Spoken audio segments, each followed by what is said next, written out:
8:11.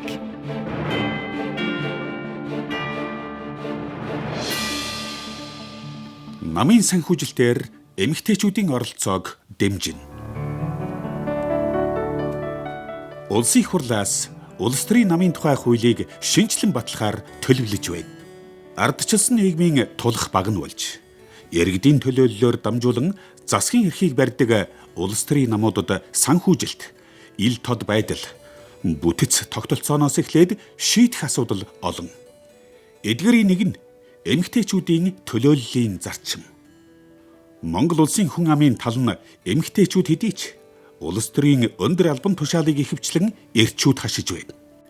Иймээс улс төрийн намын тухай хуулиар улс төр дох эмэгтэйчүүдийн төлөөллийг нэмэгдүүлэх тогтолцоо хөшүүргийг бүрдүүлэхээр зорж байна гэж Улсын их хурлын төрийн байгуулалтын байнгын хорооны дарга Мөнхбат хэллээ.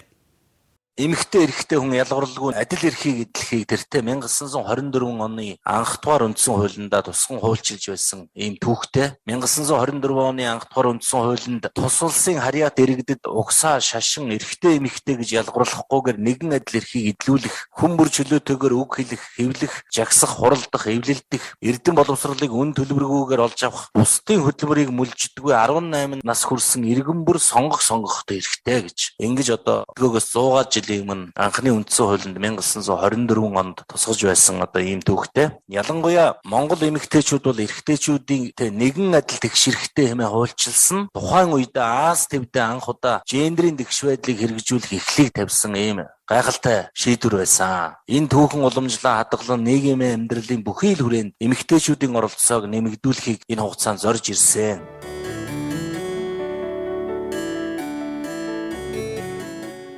Монгол улс 1924 оны үндсэн хуулиараа эмэгтэйчүүдийн эрхийг анх удаа баталгаажуулж, 1940, 1960 оны үндсэн хуулийн өөрчлөлтөөр эмэгтэйчүүдийн оролцоог дэмжих бодлого хөтөлбөр гаргаж хэрэгжүүлж ирсэн.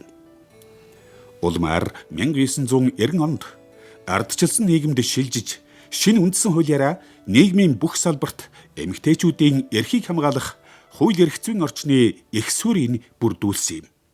Тухайлбал 2011 онд гендерийн эрх тэгш байдлын тухай хуультай болж, тэр тусмаа улс төрийн шийдвэр гаргах төвшөнд эмэгтэйчүүдийн төлөөллийг нэмэгдүүлэх заалт оруулсан.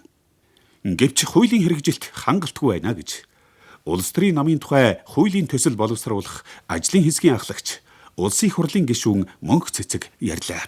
Гендер эрхтэгч байдлын тухай хуулийн тодорхой заалтууд бол өнөөдрийг хүртэл амьдралд хэрэгжиж чадаагүй байдаг. За энэ дотроос улс төрийн намуудад үүрэг болгосон намын бүх үйл ажиллагаанд гендерийн тэгш байдлыг хангаж байгаа талаарх энэ зохицуулалт, энэ тайлангаа бол жил болгон гендерийн үндэсний хоронд хөрвүүлэх ёстой. За энэ маань хэрэгжидэггүй. За мөн нэлээд олон салбаруудад гендер эрхтэгч байдлын тухай хуулийн заасан квот бол хүрэхгүй байгаа. За улс төрийн намуудаас бол ганц Монгол ардын намын дүрмээрээ бүх төлөөллийн байгууллагад гендерийн квотыг 30% тогтоосон байгаа. За үүнийг бол бусад намууд маань бас дүрмэндээ суулган зааж өгөх шаардлагатай байгаад байгаа. За тэгээ гендрийн ерөнхий үзүүлэлтийн үед бол Монгол улс дэлхийн дундаж болон Азийн дундаж бас харьцангуй бас доогуур явж байна. За гендрийн индексийн хувьд бол 2020 онд гендрийн зөрүүтэй байдлаараа бид нар дэлхийн 153 оноос 73 дахь байранд явж байгаа. За ер нь бол эрүүл мэнд, амьдрах чадвар, эдийн засгийн оролцоо зэрэг үзүүлэлтээр бол эхний 40-д орж байгаа ч яг юм шийдвэр гаргах түвшин дээр гендерийн тэгш бус байдлын индексээр улс төрийн эрх мэдэл гэдэг үзүүлэлтээр бол харьцангуй сүүл мушгиж байна. Ялангуяа улс төрийн төлөөллийн индексээр бол бид нар бүр 120-д явж байгаа. За тэгээд энэ 2020 оны Улсын их хурлын сонгуулийн дүнгээр 17.1% буюу 13 эмэгтэй гишүүн, 2016 оны сонгуулийн үр дүнг бол давтан 13 гишүүн маань орж ирсэн. За энэ бол дэлхийн дунджаас доогуур. Дэлхийн дунджууд бол 25.6 байгаа. За зүүн Аз Новхон далайн дундаж бол 20.8 байгаа. Монгол эмэгтэйчүүд боловсролын төвшин, хөдөлмөр эрхлэлтэд зэрэг хүний хөгжлийн үзүүлэлтээр эрчүүдээс илүү байдаг. Гэтэл шийдвэр гаргах төвшөнд эмэгтэйчүүдийн оролцоо бага байна. Энэ нь улс төрийн намын тогтолцоо санхүүжилтэд зэрэгтэй шууд холбоотой. Улсын их хурлын дэд дарга ардчилсан эмэгтэйчүүдийн холбооны ерөнхийлөгч Одон Туяа За маш олон бэрхшээл байна. Хамгийн том асуудал бол ерөөсөө санхүүжилт байдаг юм аа. Манай эмэгтэйчүүд бол ер нь чадaltaй, чадвартай бүх зүйлийг хийж чаддаг. Ганцхан одоо энэ том одоо улс төрийн санхүүжилтэн дээр гацаад байдаг юм аа гэсэн энэ асуудлыг бид нар хууль эрхцэн орчинд нь шийдэхгүй бол эмэгтэйчүүдийн оролцоо одоо төдийлөн амжилттай нэмэгдэхгүй гэдгийг бид нараас хэлж ирсэн юм аа. 2012 онд би санаж байна. Эмэгтэйчүүдийн төлөөлөх бага байна гэд нэгдсэн үндэсний байгууллагаас бид чадна гэдэг ийм бүр аяныг тусгаалan зохион байгуулад биднэрт маш олон сургалтыг хийжсэн. Гадаадаас олон мэрэгжлийн одоо өндөр түвшний хүмүүс ирж бас сургалт хийжсэн. Ингээд 12 оны улсын их хурлын сонгуульд бас анх удаа 11 эмэгтэй гарч нийлээд тоог нэмэгдүүлснээс хойш бол энэ тоо ер нь уурахгүй дандаа өсөх хандлагатай байгаа. За тэгвэл манай эрчүүд бол үргэлж та нар ингээд зөв байна, сайн байна гэж дэмжиж явдггүй. Байнга л ер нь одоо бидний энийг ер нь хэрэгтэй мө хэрэггүй мө гэж яддаг. Жишээлхэд 2011 онд сонгуулийн тухай хуулийг батлахдаа 20% батлаад 15 онд 30% болгоод 16 онд дахиад бууруулад 20 болгоод зарим онд бол бүр квотгүй болгох жишээтэй. Ингээд энэ бол өөрөө ерөөсөө энэ тогтворгүй байгаа. Тийм учраас бид бол энэ дээр нэлээд одоо сайн ажиллах ёстой.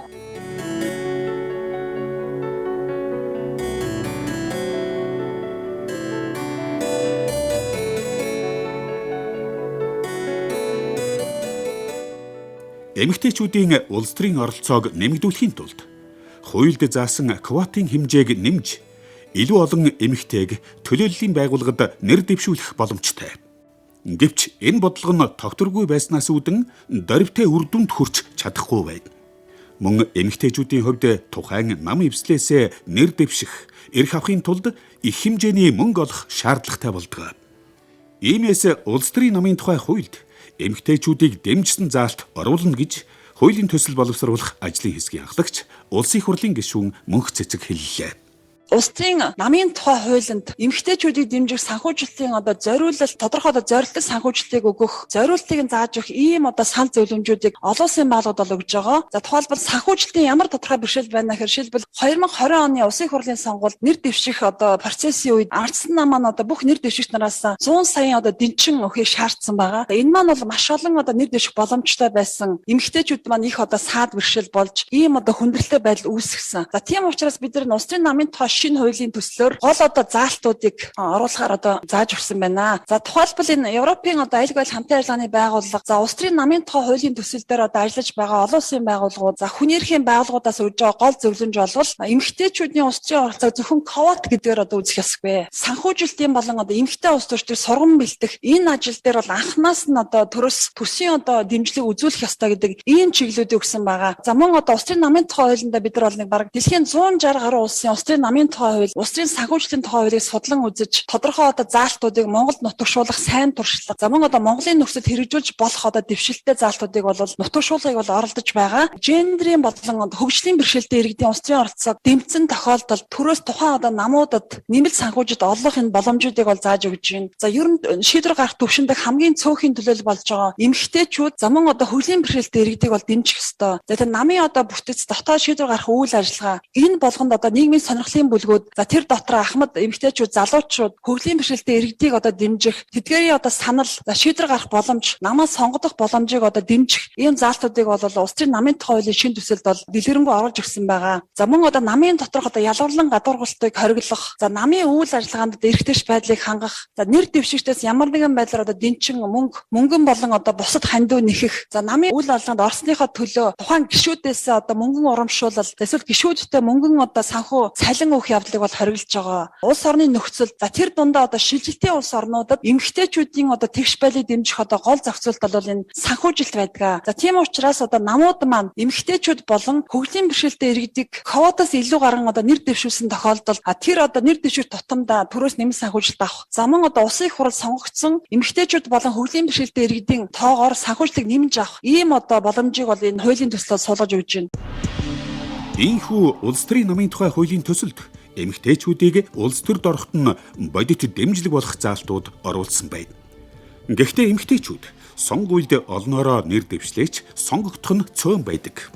Иймээс эмэгтэй улс төрчдийн тоог нэмье гэвэл сонгуулийн тогтолцооны холимог хэлбэрт шилжих хэрэгтэй гэж хөдөлмөрийн үндэсний намын гишүүн судлаач Мөнх Соёл ярьлаа. Сонгуулийн зардал яригдж гин. За түүнээс гадна бас квотын асуудал яригдж гин. Мөн одоо нийгмийн хэвшмэл ойлголтууд. Өөрөөр хэлэх юм бол улсын хуралд ч юм уу орон нутгийн түвшинд эмэгтэй нэр дэвшигч гарснараа ямар одоо ач тустай юм бэ гэдгийг харах өнцөг бас өөр байгаад байна. За энэ олон бэрхшээл донд хамгийн одоо дорвитой өөрчлөлт авчрах нэг том зүйл нь шийдэл нь ерөөсөө сонгуулийн тогтолцоо буюу холимог одоо системийг нэвтрүүлэх гээд энэ дээр л бид нар хүчээ нэгтгэхэд бас сайн ажиллах хэрэгтэй юм болов. Үүнийгээ дагаад тэр санхүүгийн механизмууд, тэр мөнх цэцэг гишүүний хэлсэнчлэн эмэгтэй нэр дэвшигчдийг дэмжих тэр санхүүгийн дэмжлэгүүд орж ирнэ гэдэг дээр бол санал нэгтээ дэмжиж хүлээж авч байна гэж хэлмээр байна.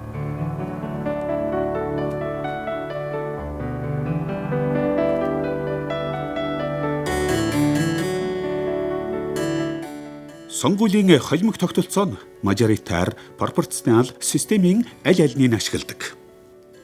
Тодорхойлбол нэр дэвшигчдийн 50%-ийн төлөөллөөр сонгож, үлдсэн 50%-ийн тухайн нам эвсэлд өгсөн саналын тоонд харгалзан хуваарлдаг. Ингэснээр эмэгтэйчүүдийн төлөөллийг нэмэгдүүлэх боломжтой гэж үзэж байна. Одоо улсын хурлын даргын зөвлөх цогцлмагийн ярихыг сонсъё.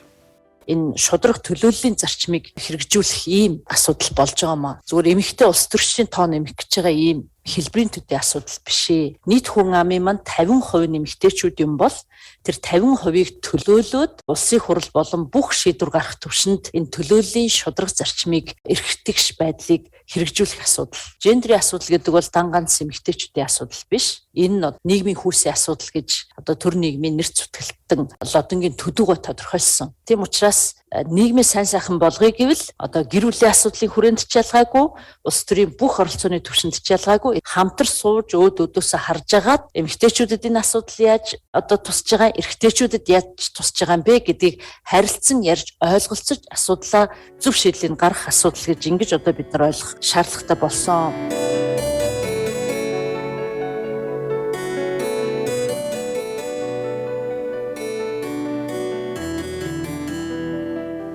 Одоогоор хуулийн төсөл боловсруулах ажил үргэлжилж байна. Улсын их хурал дахь төрийн байгуулалтын байнгын хорооноос нэгдсэн үндэстний байгууллагын хөгжлийн хөтөлбөр, Солонгосын Койка агентлагтай хамтран бүгд баримтах Солонгос улсын улс төрийн намын тухай хууль, тэдний туулсан туршилгаас судлаж эхэлсэн. Хуулийн төслийг эцэслэн боловсруулсны дараа намуудын эв нэгдлийг хангах үүднээс Монгол улсын ерөнхийлөгч хүрэлцэх улсын их хуралд өргөн барина гэж ажлын хэсгээс мэдээлж байна.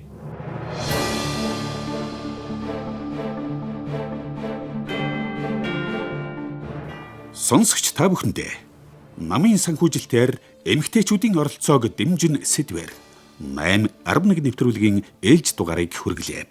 Нэвтрүүлэг бэлтгэсэн редактор Бат Заяа, найруулагч Баясгалан, нэвтрүүлэгч Батболд.